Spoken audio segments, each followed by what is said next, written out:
The impacts of climate change are already forcing the circumpolar region to undergo an unprecedented transition in human history. As Arctic air and sea temperatures warm at more than twice the rate of the global average, the Arctic Ocean has lost 95% of its oldest documented sea ice.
As more and more cargo ships transit from Asian markets to Western markets, there is an increase in carbon emissions and black carbon emissions that in turn results in more global warming. When heavy fuel oils are burned from ships that are transiting through the Northern Sea route, they create soot.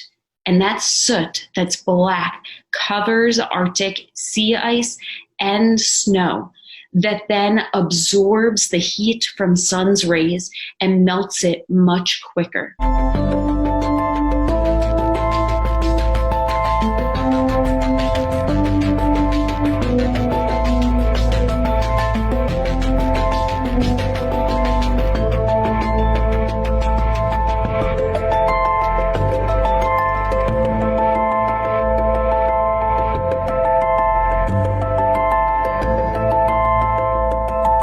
For Arctic indigenous peoples, from the Yupik and Inuit in North America to the Sami in Europe and Lapland, there are enormous consequences for an increase in shipping.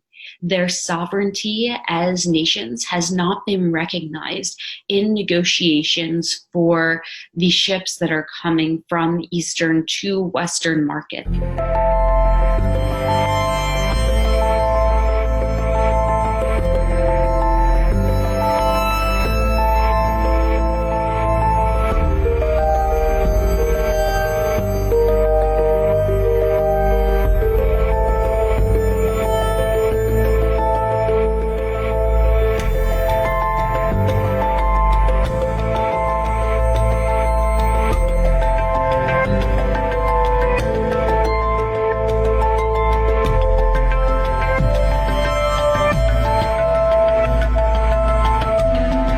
We can expect the Northern Sea route to see an increase in marine traffic, but not a skyrocketing of ships and cargo that are moving from east to west.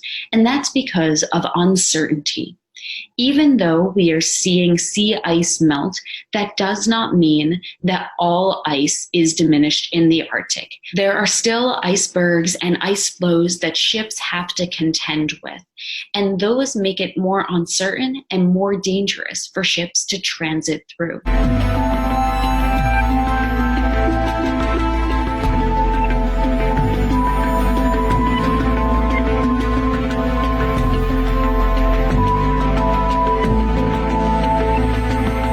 Countries around the world are interested in what's happening in the circumpolar north, because what happens in the Arctic doesn't stay in the Arctic. It impacts us all.